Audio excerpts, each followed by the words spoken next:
സന്ദീപ് എടുത്ത പല നിലപാടുകളും ഇവിടുത്തെ ഇന്ന് ന്യൂനപക്ഷ വിഭാഗങ്ങളുടെ ഇടയിലും അതുപോലെ തന്നെ കോൺഗ്രസ്സുകാരുടെ ഇടയിലൊക്കെ ചർച്ചയാണ്. അവർക്ക് ഉൾക്കൊള്ളാൻ കഴിയുന്നില്ല, ദഹിക്കാൻ കഴിയുന്നില്ല.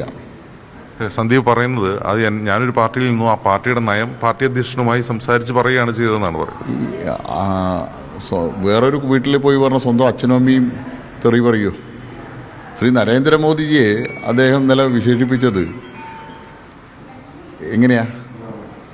ഞാൻ വേറൊരു കല്യാണം കഴിച്ച് വേറൊരു വീട്ടിൽ പോയാൽ സ്വന്തം അച്ഛനും അമ്മയും അമ്മായിയച്ഛനോട് ചേർന്ന് നിന്നുകൊണ്ട് സ്വന്തം അച്ഛനെ തെറി വിളിക്കുമോ അല്ലെങ്കിൽ അമ്മയെ തെറി വിളിക്കുമോ? അതല്ലേ ഉണ്ടായത്. പുതിയ വേളി നടത്തി, ആ വേളി നടത്തിയിട്ട് സ്വന്തം കുടുംബത്തിലെ കാരണവരെ തെറി വിളിക്കുന്നത് പോലെയല്ലേ ഉണ്ടായത്. മറ്റൊരു കാര്യം, അദ്ദേഹം പാർട്ടി വിടാൻ കാരണം കെ സുരേന്ദ്രനാണെന്ന് ഇന്നലെ പറഞ്ഞിരുന്നു. അപ്പോൾ വ്യക്തിപരമായി രണ്ടുപേരെ പിൻ പോയിന്റ് ചെയ്താണ് സന്ദീപിൻ്റെ ആരോപണം. ഒന്ന് നിങ്ങളാണ്, ഒന്ന് കെ സുരേന്ദ്രനാണ്. എന്തുകൊണ്ടാണ് ഈ സന്ദീപിനോട് നിങ്ങൾക്ക് വ്യക്തിപരമായ എന്തെങ്കിലും പ്രശ്നം ഉണ്ടായിരുന്നു? ഞാൻ 2000 ഈ പാലക്കാട് നഗരസഭാ കൗൺസിലറാവുന്നു, 2009 പാർട്ടിയുടെ ജില്ലാ പ്രസിഡന്റ് ആവുന്നു. അന്ന് ഈ സന്ദീപ് വാര്യർ BJP രാഷ്ട്രീയത്തിലുണ്ടോ? ആർക്കെങ്കിലും അറിയോ സന്ദീപ് വാര്യരെ? ഈ പാർട്ടിയല്ലേ 2016 ശേഷം അദ്ദേഹത്തിന് അവസരം കൊടുത്ത് ഉയർത്തിക്കൊണ്ടുവന്നത്.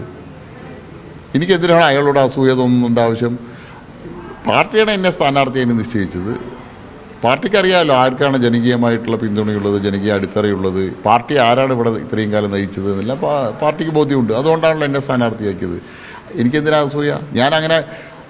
അങ്ങനെ അസൂയ ഉണ്ടെങ്കിൽ എനിക്ക് ചാനൽ ചർച്ചകളിൽ പോകുന്ന ആളുകളെ നിശ്ചയിക്കുന്നതിനുള്ള അധികാരം സംസ്ഥാന പ്രസിഡന്റിനോട് പറഞ്ഞ് എനിക്കും എന്നോ ബ്ലോക്ക് ചെയ്യായിരുന്നല്ലോ. അദ്ദേഹത്തിന് പരമാവധി അവസരങ്ങൾ കൊടുക്കാനാണ് പാർട്ടി ശ്രമിച്ചിട്ടുള്ളത്. കഴിഞ്ഞ പാർട്ടിയിൽ സജീവമായ ശേഷം 16 സജീവമായി 21 നിയമസഭാ തെരഞ്ഞെടുപ്പിൽ ഷൊർണൂരിൽ മത്സരിച്ച ആളല്ലേ. പാർട്ടി ഏത് അവസരം കൊടുക്കാത്ത ഇത്രയും ചെറുപ്രായത്തിലുള്ള ആളുകൾക്ക് ഏത് പാർട്ടിയിലാണ് എങ്ങനെ അവസരം കൊടുക്കുക? സംഘടനാ രംഗത്ത് വന്ന് 4-5 വർഷം കഴിയുന്നതിനുള്ളിൽ എല്ലാ അംഗീകാരവും കൊടുത്തിട്ട് ആ പാർട്ടിയെ വഞ്ചിച്ചിട്ടാണ് പോയിരിക്കുന്നത്, ആ സംഘടനയെ വഞ്ചിച്ചിട്ടാണ് പോയിരിക്കുന്നത്, ആ ബലിദാനികളെ വഞ്ചിച്ചിട്ടാണ് അദ്ദേഹം പോയിരിക്കുന്നത്. അതായത് അദ്ദേഹം സംഘപരിവാറുമായിട്ടുള്ള എല്ലാ ബന്ധവും ഉപേക്ഷിച്ചു, പറിച്ചെറിഞ്ഞു എന്ന വാക്കാണ് ഉപയോഗിച്ചത്. അങ്ങനെ പറിച്ചെറിയാൻ പറ്റുന്ന ഒന്നാണോ ഈ സംഘബന്ധം? അല്ല, ഒരു ആത്മാർത്ഥത ഇല്ലാത്ത എന്തെങ്കിലും സ്ഥാനങ്ങൾ മോഹിച്ചു വന്ന ആളുകൾക്ക് എന്ത് വേണമെങ്കിലും വലിച്ചെറിയാം, സ്വന്തം അച്ഛനമ്മയോ വേണമെങ്കിൽ വലിച്ചെറിയാൻ കഴിയും. അത്തരത്തിലുള്ള ആളുകളെ സംബന്ധിച്ച് എന്ത് പറയാനാ? ഞാൻ ചോദിക്കട്ടെ, ശ്രീനിവാസൻ്റെയും സഞ്ജിത്തിൻ്റെയും കൊലപാതകത്തിന് ഉത്തരവാദിയായിട്ടുള്ള PFI, അവരുടെ രാഷ്ട്രീയ വിഭാഗങ്ങൾ SDPI, ആ SDPIയോട് ചേർന്ന് നിൽക്കുന്ന കോൺഗ്രസിൻ്റെ കൂടെയല്ല അദ്ദേഹം പോയിരിക്കുന്നത്. എന്ത് ആത്മാർത്ഥതയുള്ളത് അദ്ദേഹത്തിന്? പക്ഷേ BJP CPM ഡീൽ അത്തരം കാര്യങ്ങളിലുണ്ട് എന്നാണ് അദ്ദേഹത്തിന് അറിവ്. ഏതില്? ഈ BJP CPM ഡീലാണ്, അതുകൊണ്ടാണ് ജാമ്യം ലഭിച്ചത്, ചിലർ ജാമ്യം ലഭിക്കാതെ കിടക്കുന്നത്. CPM ചർച്ച നടത്തിയതല്ല അദ്ദേഹം, CPI ആയിട്ട് ചർച്ച നടത്തിയില്ല. ആർക്കും വേണ്ടാതെ കോൺഗ്രസ് ഒരു വില കൊടുത്ത് വാങ്ങിയതല്ലേ സന്ദീപിനെ. അതിൽ കൂടുതൽ എന്ത് പറയാനാ?